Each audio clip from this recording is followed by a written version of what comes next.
Yeah, I know.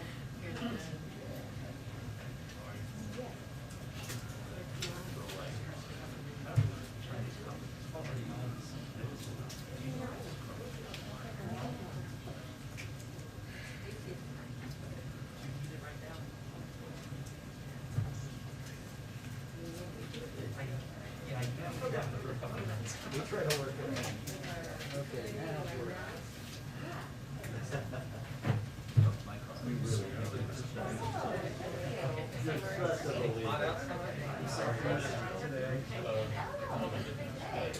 that is so endearing. Oh, sorry.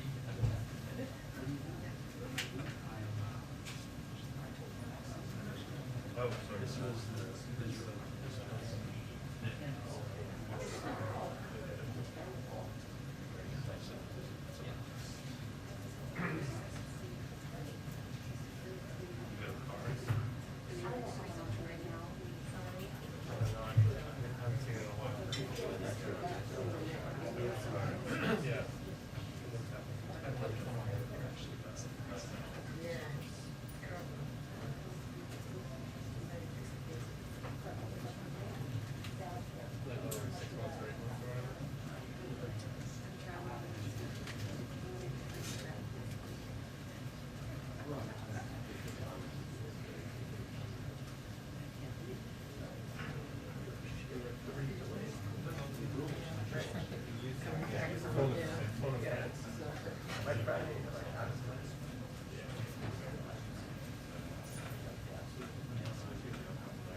Hey, friend.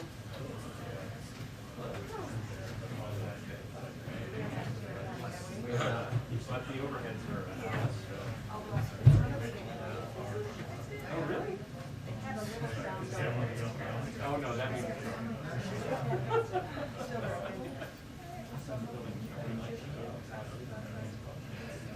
So did it, was it possible to like, it was really weird.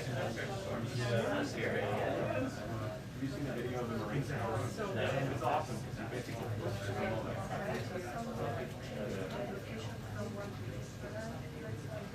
Right. I'll post. I would literally. Amnesty. Good.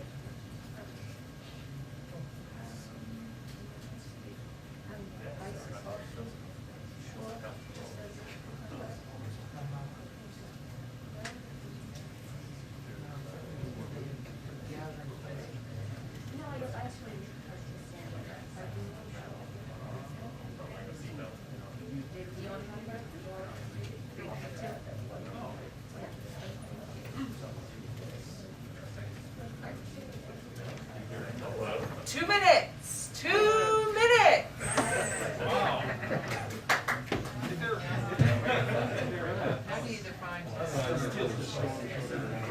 Oh, is that right?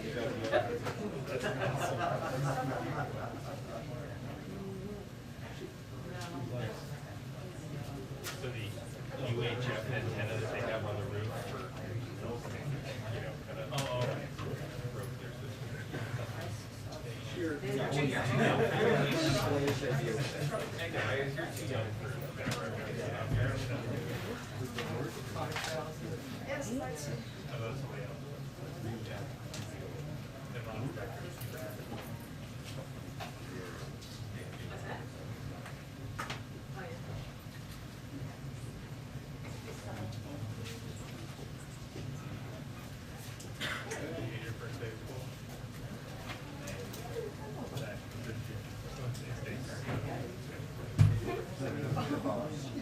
Yes, I did. Yesterday. Did you get a haircut? Couple. We'll see what comes of it.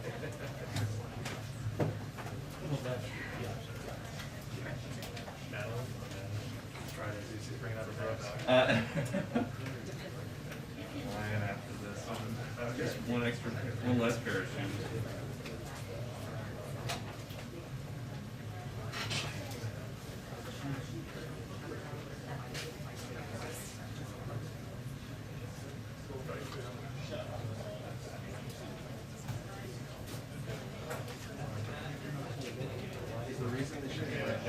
So yours isn't either, so everybody. I mean, it's from our honor, yes. We saw a flip, the GSA came and asked us, but we're not yet sure we're here. Yeah. We're not there anymore, so I couldn't identify what's wrong, other than, just said, how do you know you're not getting it? It was. Were you guys outside when Is it? Yeah, it took out our water bill while we were on there. It was so.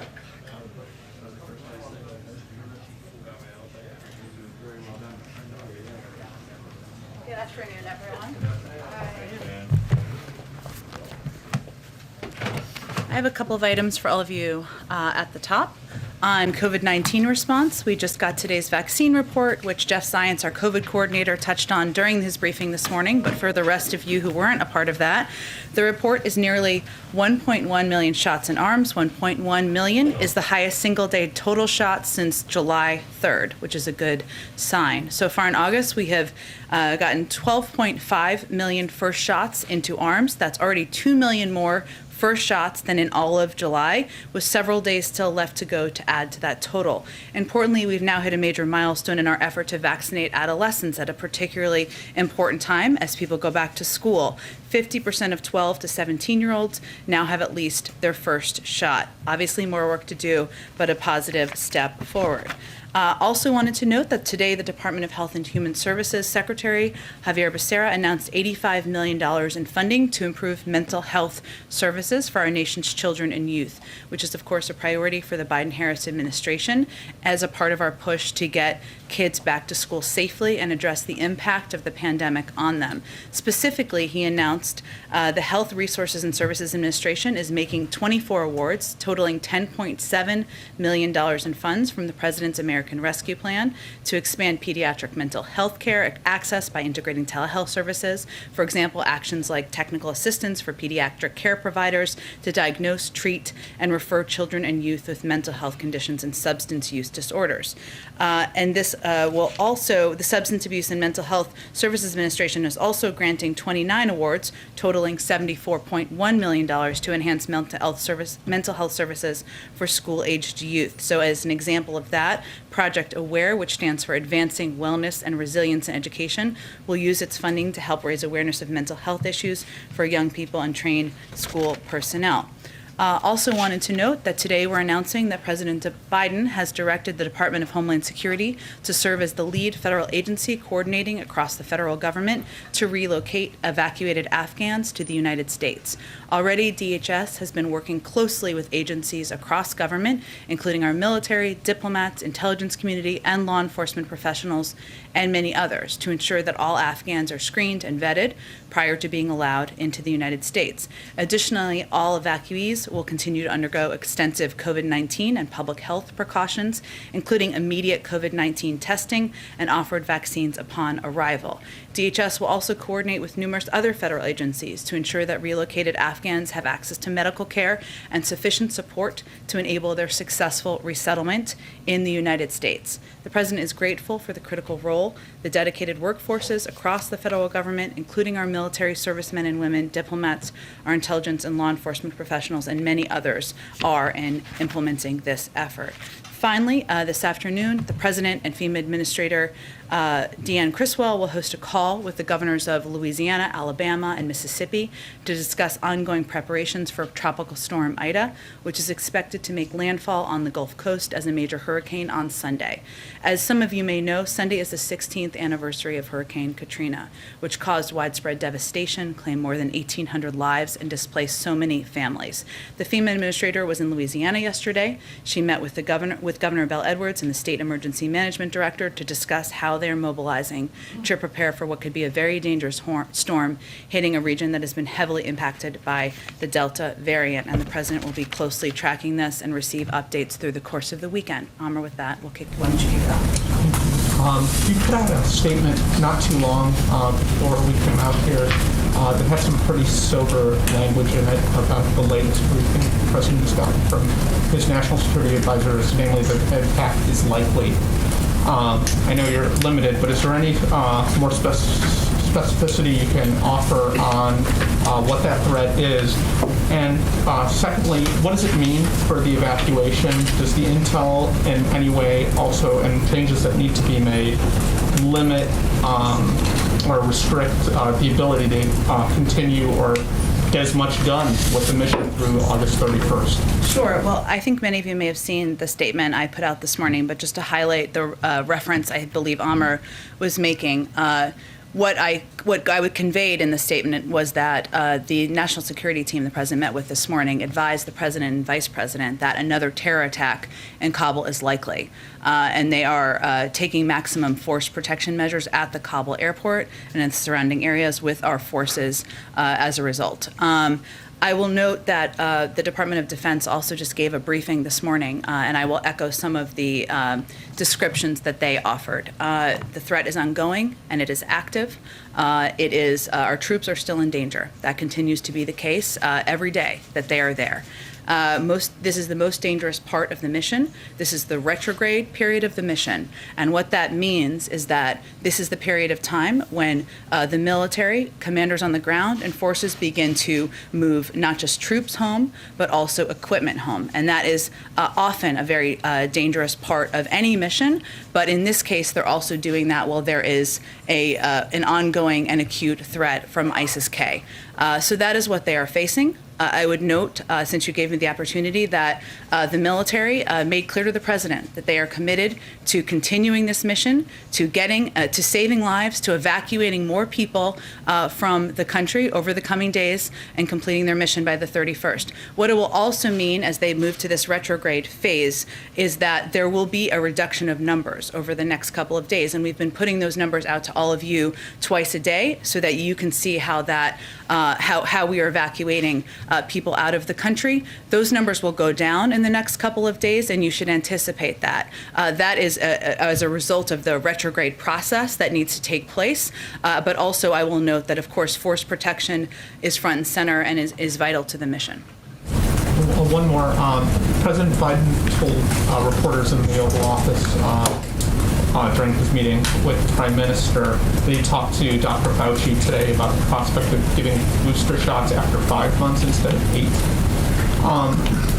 Can you explain why he's looking at that, what information he has now that justifies the possibility of going that direction? Well, let me be very clear. The president would rely on any guidance by the CDC and the FDA and his health and medical experts. That guidance continues to be 8 months. That has not changed.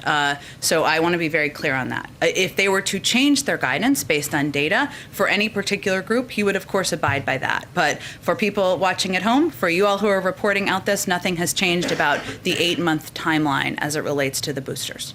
Why did they go? Why is this conversation even happening? What sort of triggered going from 8 to 5? Well, I would say I can't. I obviously wasn't sitting in the meeting having the discussion with them on this, but as Israel has taken the step of doing 6-month boosters, and the president referenced advice he'd been given from the prime minister. Obviously, we make our own assessments based on our health and medical experts here in the United States, and nothing has changed on that front. So I think it was more likely a reference to that. And obviously, we have ongoing discussions with our health and medical experts about what they look at. Go ahead, Trevor. Two on Afghanistan. First, I just wanted to get an update on the president's plans, if he has any to meet the troops when their remains are returned to the United States. Well, there hasn't been an announcement, as you know, by the U.S. military about the timing of that, but I can reiterate what I conveyed yesterday, which is the president will look for any opportunity to honor the servicemen and women who lost their lives yesterday, but I don't have anything to announce at this point in time. Okay, and then just one other thing. There's been some reporting around the Taliban requesting an ongoing diplomatic presence in Kabul from the United States. Could you talk a little bit about what the thinking is here at the White House about whether that's appropriate and how or if that would happen after after the end of August? Well, I would say first that we are looking at ways, and I will refer to our Secretary of State and the State Department here to continue to engage. I'll note something I said. I know this wasn't exactly your question, but just to get it in here, that the President did direct the Secretary of State to continue diplomatic efforts with international partners to secure means for third country nationals and Afghans with visas to leave the country even after the U.S. military presence ends. A part of that would certainly be having a coordinated approach and engagement with the Taliban, because in order to continue to evacuate any American citizen who was not yet prepared to leave, who wants to leave, third country nationals and Afghans with visas, we will need to coordinate with the Taliban. That does not mean or translate into a presence on the ground. As we've noted, we are pulling our presence out by the 31st, and that has not changed. Go ahead. Senate Foreign Relations Committee Chair Bob Menendez put out a statement that said, in part, we can't trust the Taliban with American security in terms of in the wake of the attack yesterday.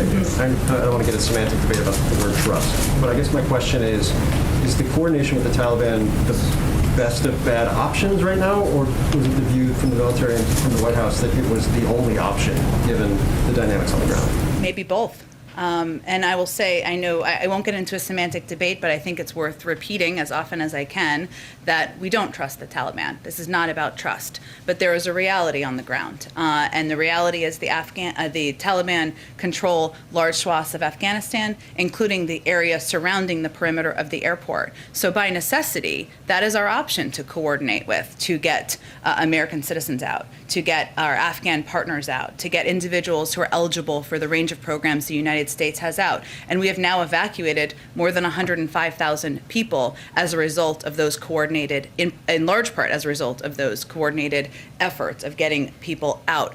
But I will say that as the Department of Defense noted earlier today, clearly something went wrong here in the process, that we saw the ISIS-K attack occur yesterday.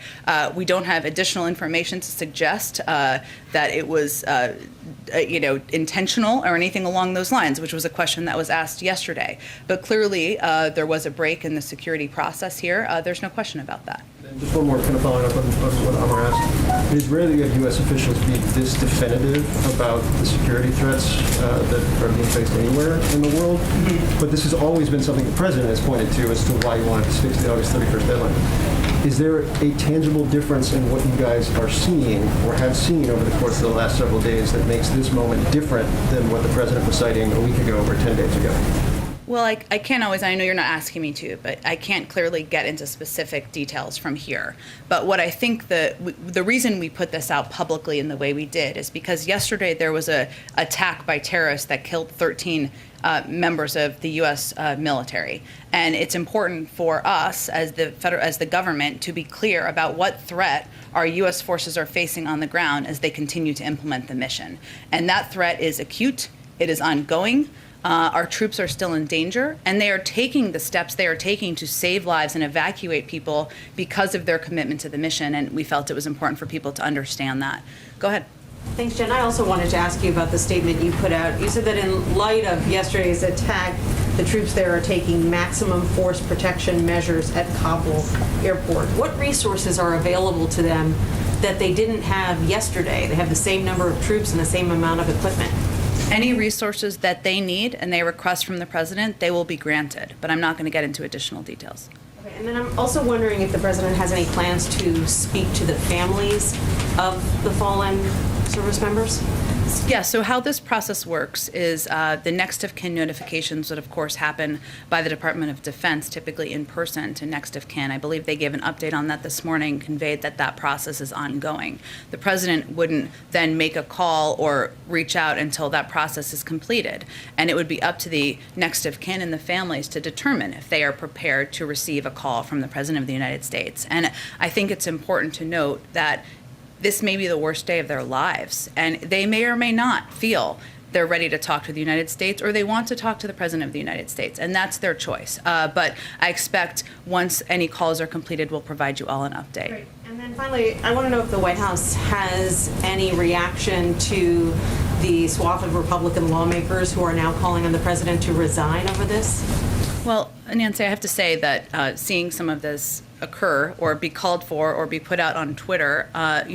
The backdrop here is the U.S. men and women of the military deployed on the ground are bravely continuing to implement a mission to save lives on the ground. American citizens, Afghan partners, many people that some of these same individuals are calling for us to evacuate. Yesterday, they lost 13 of their own, and the president made absolutely clear that we are going to hunt down, go after, and kill the terrorists who are responsible. Everyone should be supportive of that.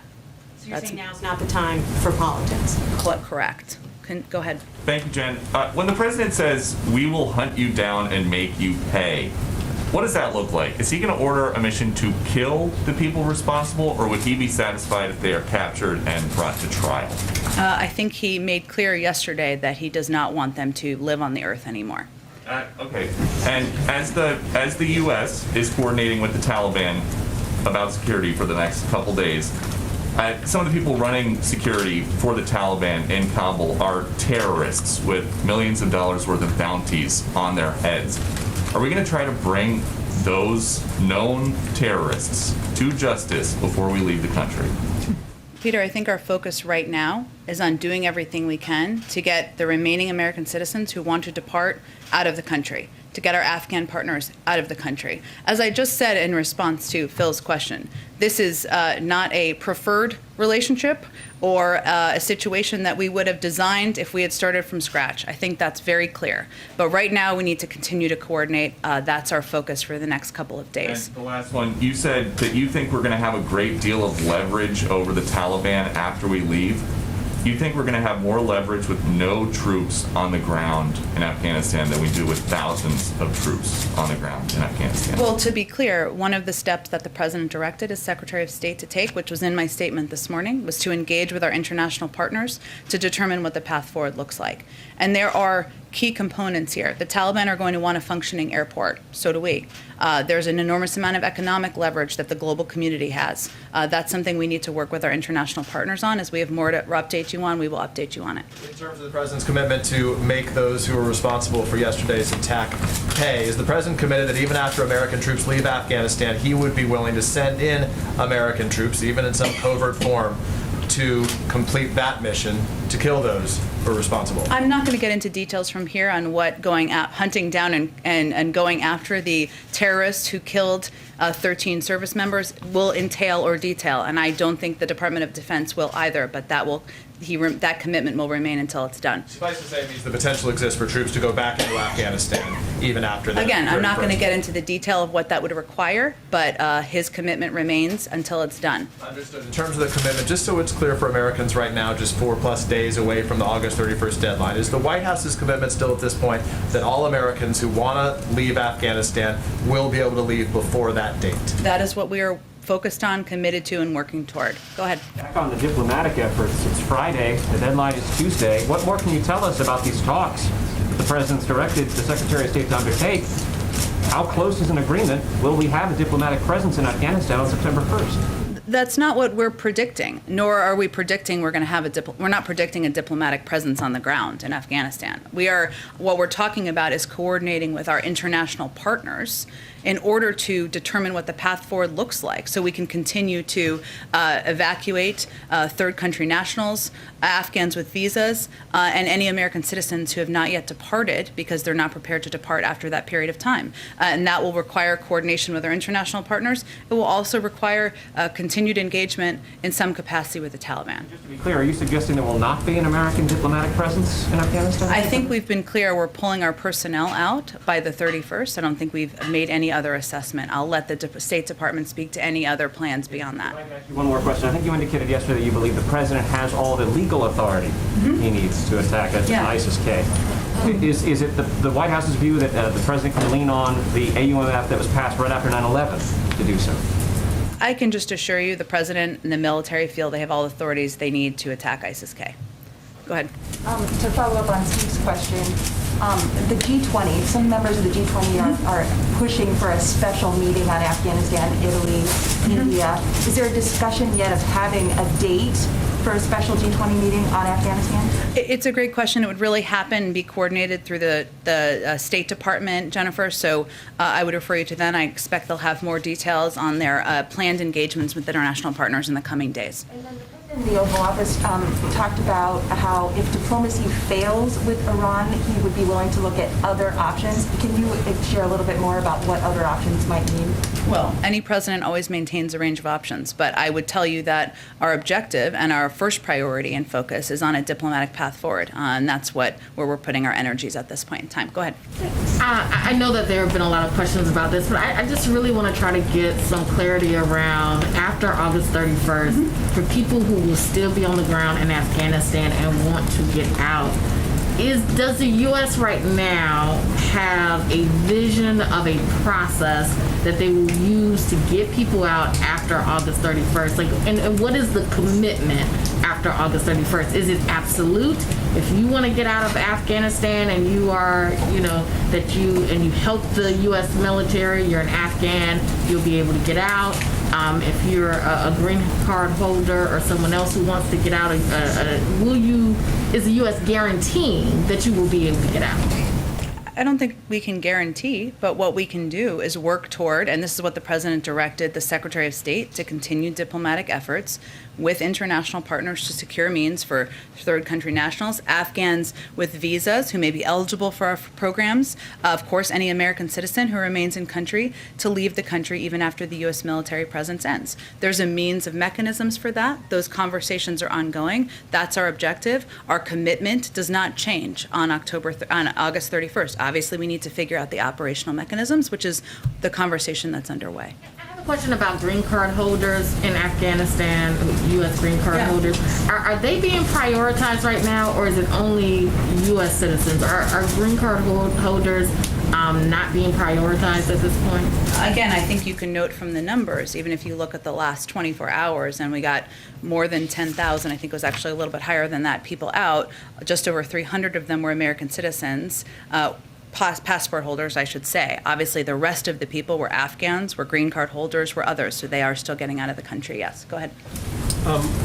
The administration, the Biden administration is filled with people who've had a long experience with Afghanistan, many of them dating back years, if not, decades. Including the president. Including the president. Most of that time, the Taliban was the sworn enemy. I mean, it was the enemy against whom we fought.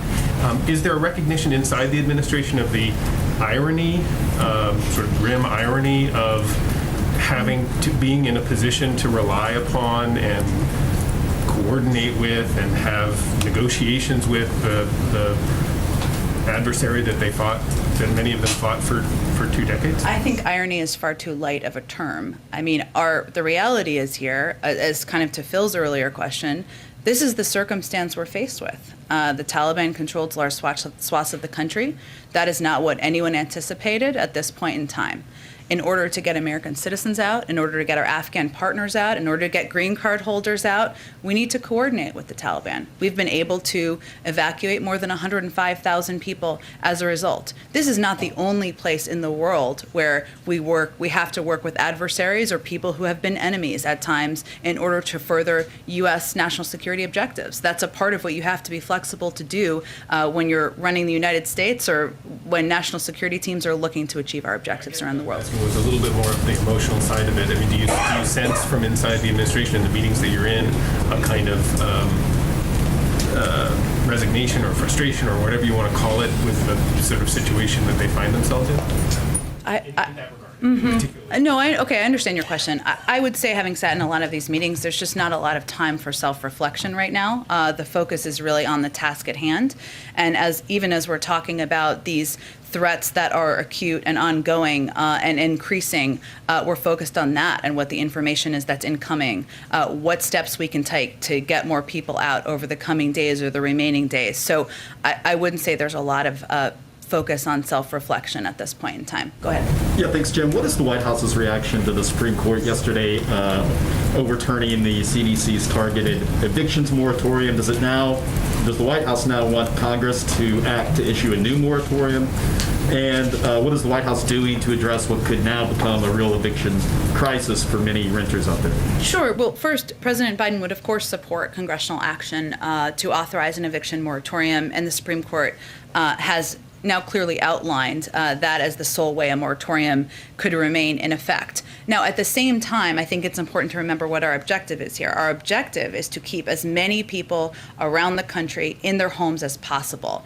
Federal legislation is one way to do that. Obviously, the eviction moratorium we have had in place and we've been issuing month to month is one way to do that. But the ERA funding that came through the American Rescue Plan and is going out to states is another way to do that. And we have asked and we have put out today, the Department of Treasury and the Secretary of HUD sent a letter calling on all governors, mayors, county officials to put in place their own moratoria. There are 7 states across the country who have done that. It has the same impact, right? Because it is preventing people from being kicked out of their homes, and these states have the funding, thanks to the American Rescue Plan, to get that done. Now, the other piece that's our responsibility that we continue to focus on is working to eliminate any red tape that exists. We made some announcements earlier this week that allows renters to attest to their economic circumstances to make it easier. That is, we have seen an impact in some states, but we're going to continue to look for ways to ease the burden and make it easier to get access to this funding. You said that Biden would support another moratorium, but is he going to actively urge Congress to take up a vote and pass one, to issue one? He has conveyed that, but I think it's really important just to go back, not to beat a dead horse here, but to not miss the forest through the trees here, which is what we're trying to do here is prevent people from being evicted from their homes. If there were enough votes to pass an eviction moratorium in Congress, it would have happened. It hasn't happened, right? So what we're looking at now is how to achieve the objective that we all share, which is to, not everyone, I should say, but a lot of the people who have calling for an extension on this, which is to keep people in their homes. There is means to do that in these states. 7 states have taken the steps. More states can take the steps. They have the funding they need. Go ahead. Thanks, Jen. We've heard reports that refugees from Afghanistan have been landing at Dulles Airport and they've had to sit on airplanes for hours at a time, sometimes with no or limited access to food. Is this something the White House is aware of, and are you making any efforts to smooth this out? I know you said DHS is sort of taking the lead on relocating Afghans, but what does the White House think about these conditions right now, and what are you all doing about it? Well, certainly we are always working to improve the conditions for people who are coming to the country. But I think the important context here is why that is. And that is because our security vetting process is so thorough that even as people are vetted before they come, they go through a background check before they come.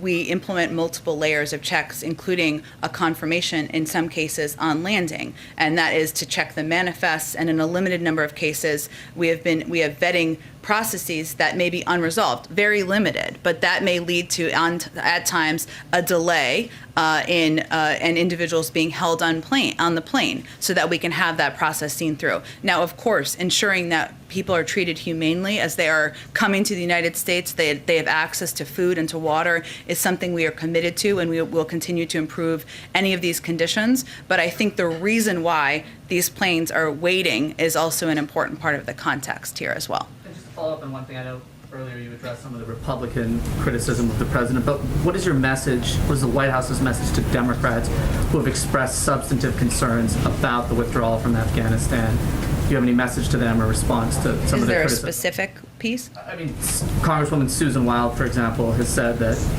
it's clear to me that we could not continue to put American service members in danger for an unwinnable war, but I also believe that the evacuation process appears to have been egregiously mishandled. So what's your response to something like that? Look, I don't have any direct response to any member of Congress, but what I will say is that it is easy to throw stones or be a critic from the outside. It is harder to be in their arena and make difficult decisions. And the decisions that a commander-in-chief has to make include among difficult options, right? These were the options. You send tens of thousands of more troops in Afghanistan to potentially lose their lives. That's an option. Some support that. That's their prerogative.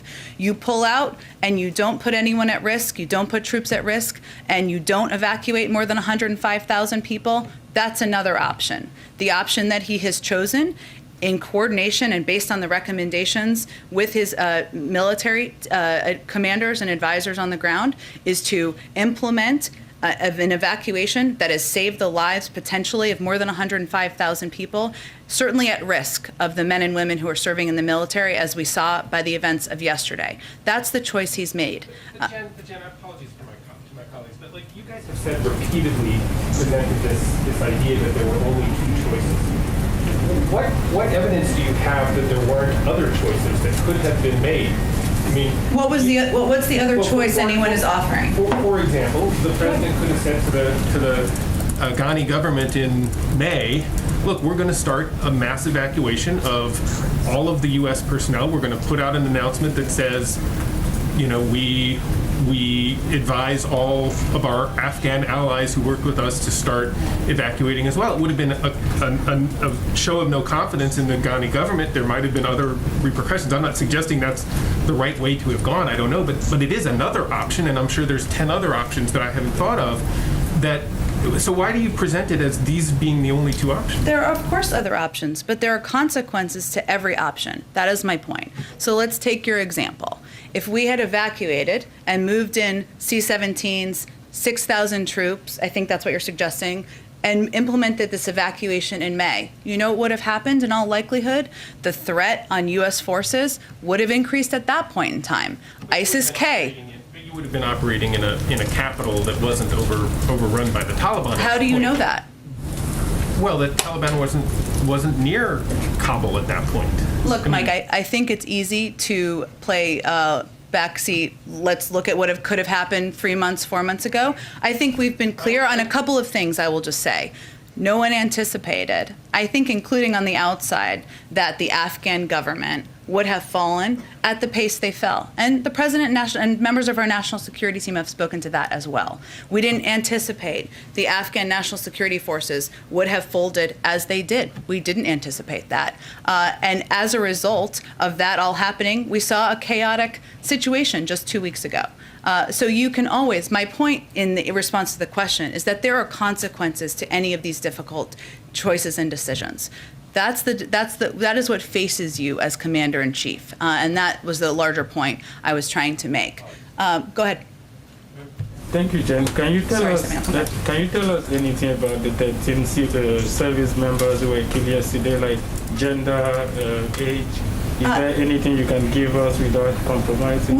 I wouldn't be in a position to share details about individuals. That would come from the Department of Defense, and as I noted, the next of kin notifications are still happening. Go ahead. On Wednesday, the WHO Director General said the scientific evidence on recommending booster shot remains inconclusive, and that the WHO is still trying to look at safety. And we know that President Biden and the First Lady will soon take their first shot in their booster shot in a few weeks.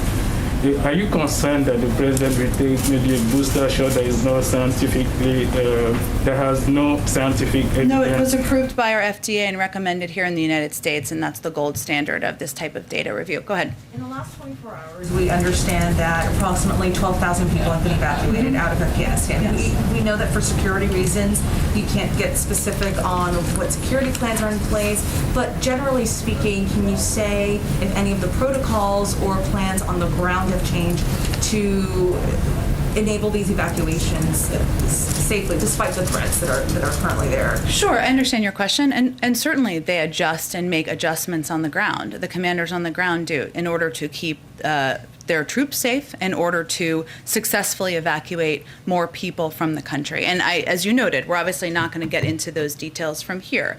It's also important to note and just reiterate, as I said earlier, that you will see a reduction in numbers over the next couple of days, and that is because they are beginning the retrograde process over the course of the next couple of days. They will also be mindful of troop posture and keeping the men and women of our military safe to the degree they can. Over the last few days, we have seen images of service members kind of creating this human chain, this human barrier holding people back in Kabul. Do you know if that's still happening? That seems like it's putting them in a very vulnerable spot. The servicemen, sorry, just so I understand. Just images of them kind of blocking groups from getting to a certain area. Do you know if that's still happening, or is that one of the changes that's been implemented? I can't. I would point you to the Department of Defense for any operational changes they can speak to, and I would predict. They're not going to speak to many in detail. What I will note and refer to is something General McKenzie said yesterday, which really stuck with me in terms of illustrating what's happening here. In order to do the security screenings necessary, people have to get quite close. The members of the military have to get quite close to individuals they're screening. They've screened, as we know, tens of thousands of people.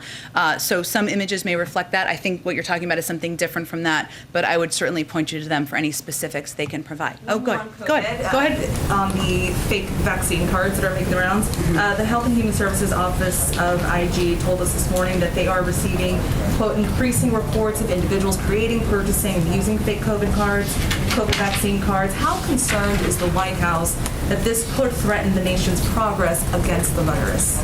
I would not state that as our level of concern. Of course, we are concerned about fake vaccine cards. I don't have an assessment of how widespread it is. I'd have to check with the team and get an assessment of that. Go ahead. Thank you, Jen. Thank you. I have two questions about the president's commitment to give it to us straight, as he often says. The Democratic Congressman Seth Moulton told journalist Hunter Walker, a former White House colleague, quote, even if you completely agree with the Biden administration's decision to withdraw, the way they have handled this has been a total FUCKING disaster. President Biden firmly committed last night to evacuate any remaining Americans, but you seem to say just now, I don't think we can guarantee that. So which is it? I think the question was actually about individuals who are still there because they're not prepared to leave, or other Afghans or others who may want to depart. Just for clarity, I know you care about context. So there is a commitment to evacuate all Americans, and if so, does that mean there's some sort of deal with the Taliban? I don't even understand what your question is. The question is that the airport evacuation obviously was disorganized, is criticized even by Democratic congressmen. Is there actually a plan behind President Biden's commitment to evacuate any remaining Americans? I think the fact that we've evacuated more than 105,000 people, including, and I can give you all the latest numbers, which I know the State Department is giving or is about to give. So of those evacuated since August 14th, we've evacuated at least 5,100 U.S. citizens, likely more. We've received confirmation within the last day more than 300 additional Americans were evacuated. Based on our outreach, there are approximately 500 American citizens we are currently working with who want to leave, and we are communicating directly and in direct contact with them. That speaks to our commitment, I think. My second question on the topic is, yesterday the conservative transparency group, Judicial Watch, released Secret Service records on dog bites involving the first dog, Major. One email said that Secret Service agents were bitten every single day for 8 days from March 1st to March 8th, and that a White House visitor was as well. At a March 9th briefing, you only described one biting incident to us and described the dogs as being whisked back to Delaware on a pre-planned trip to visit family friends. Obviously, that is not the world's most important story, but it is significant because we expect honest information even for minor stories. So can you explain to us why there was a kind of misleading account presented to us? And if we can't get honest information about minor stories, why should we have faith in the administration's account for larger issues like Afghanistan? I know you do keep the dog in the news in the briefing room, so thank you for that. As we've stated previously, Major has had some challenges adjusting to life in the White House. He has been receiving additional training, as well as spending some time in Delaware, where the environment is more familiar to him and he is more comfortable. I don't have any additional specifics, but I think that speaks to where Major is located, to be fully transparent and your ongoing interest in the dog. Go ahead. Unfortunately, these evacuations are happening during a pandemic. Can you tell us a bit about, are these, I believe there's a quarantine, but are these people being vaccinated? Because I know that the percentage in Afghanistan population it's less than 5% that are vaccinated. Sure. Let me give you kind of an update on this, because I know there was a story out earlier today, and I can give you a bit more detail on it. So let me just find all the details. Well, I can tell you basically that individuals who come in to the United States are offered a vaccine. For those who are coming in on the condition on parole as parolees, it is required. It is a condition of their parole to the United States. But we have made this available at Dulles, and we are continuing to look for ways to expand access to the vaccine to other places where individuals are landing to provide it as quickly as possible and landing. In terms of what steps are taking, everyone is tested upon arrival, and steps are taken if individuals test positive to quarantine them. Obviously, American citizens are asked to quarantine, and like any other American citizens, that would be something they would do on their own. Go ahead. The president pledged to hunt down people responsible for this attack. How do you prevent that from becoming an open-ended mission, much like the previous, targeting of terrorist groups in Afghanistan?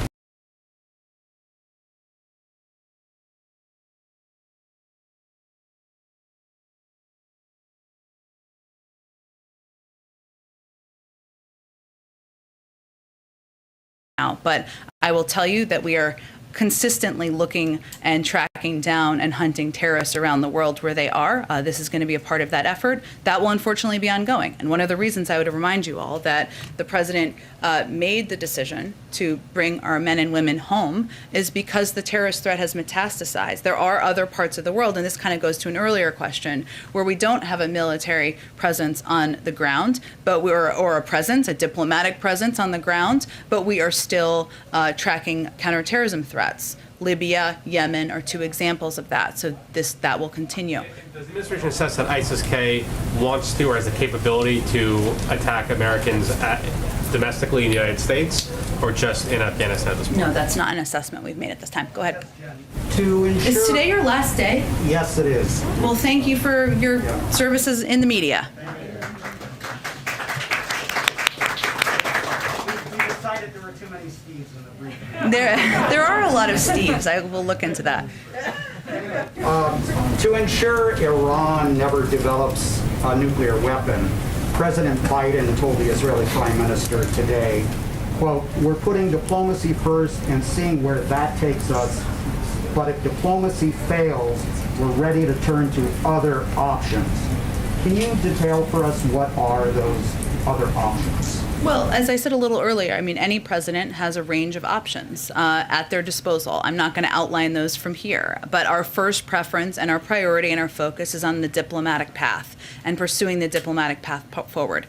So that is where our energies lie at this point in time. Go ahead, Karen. Does the president want to see Congress come back from recess to deal with the eviction issue?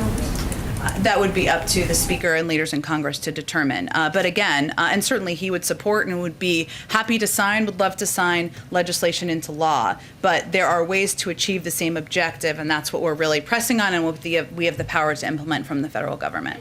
Friday, you usually give us a week ahead. Do you have details for what the president's doing next week? I think maybe I skipped that. Thank you, Karen. Hold on. I didn't even mean to do that. 1 second. Oh, yes, apologies. Thank you for the prompt.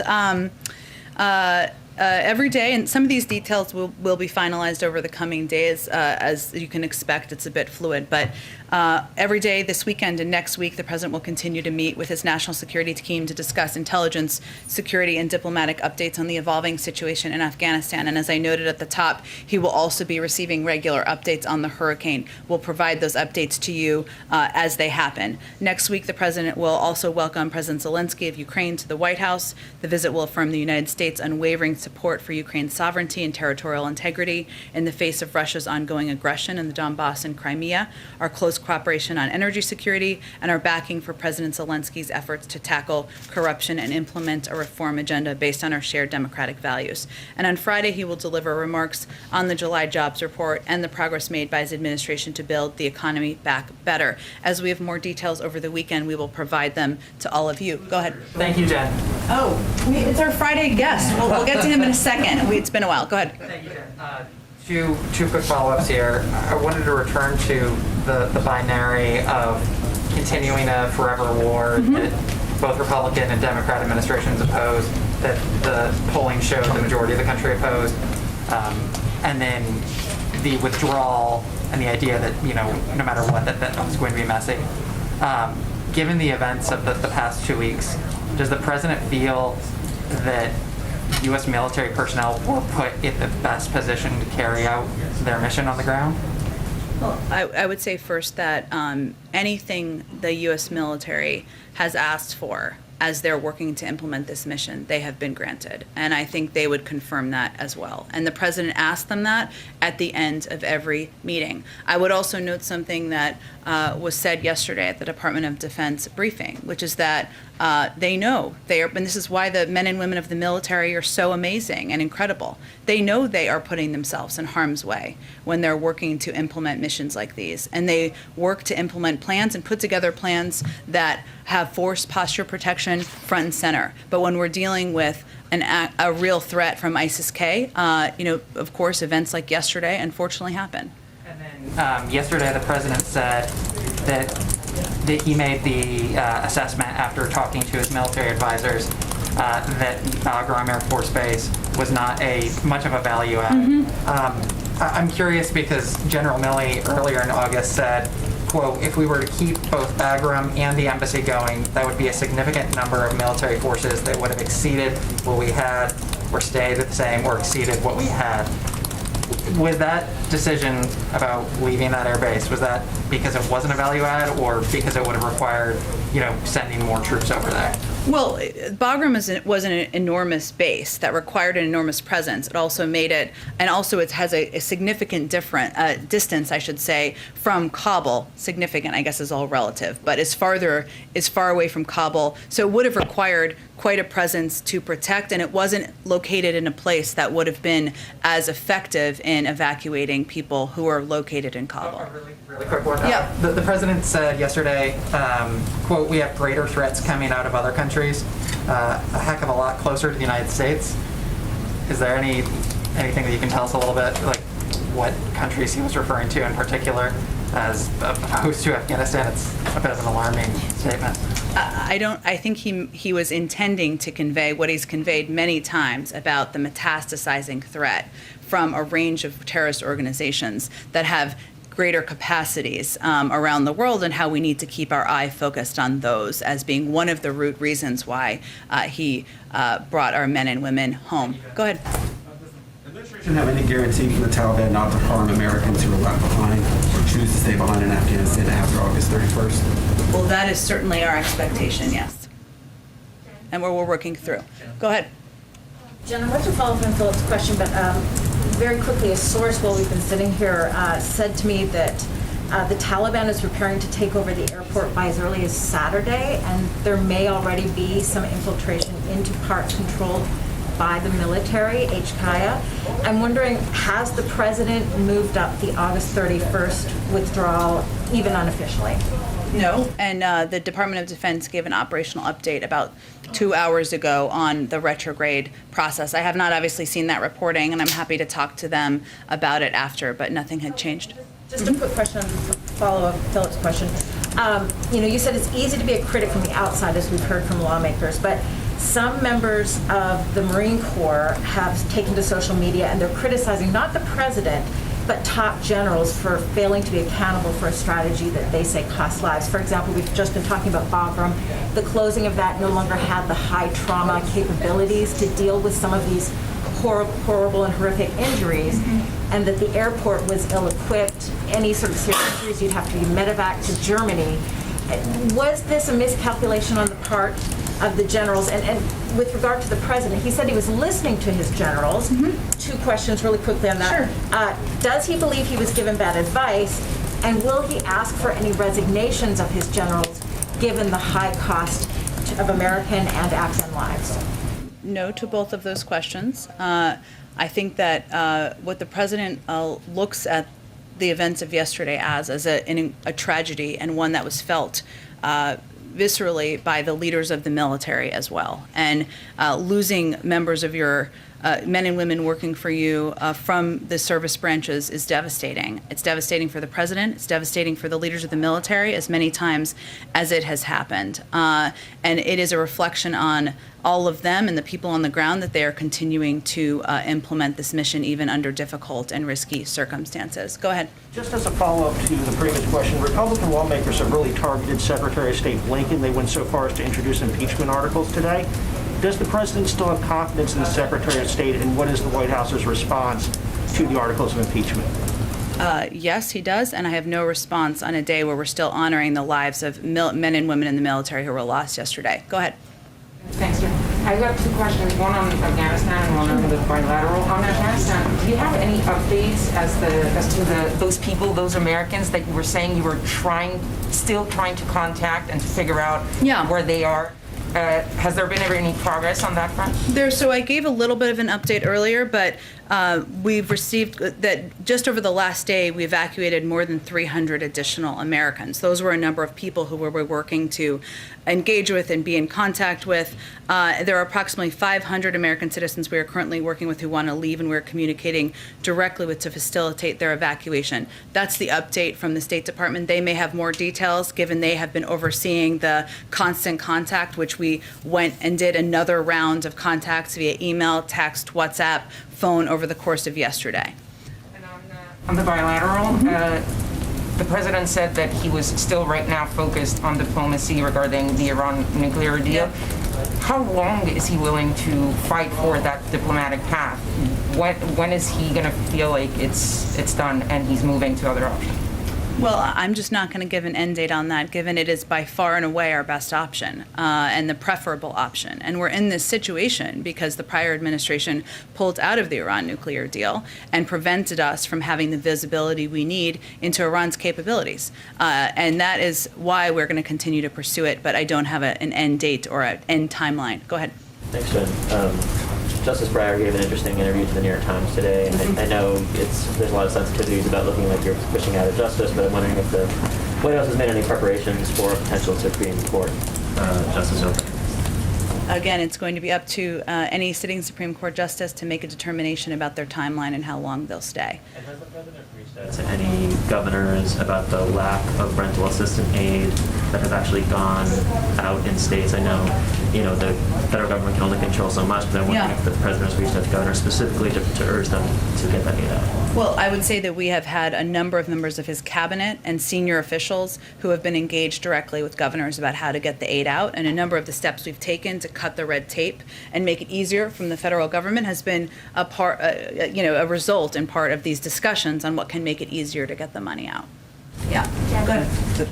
Oh, sorry. Go ahead. Thank you very much, Jen. About the relations with the Taliban, looking forward.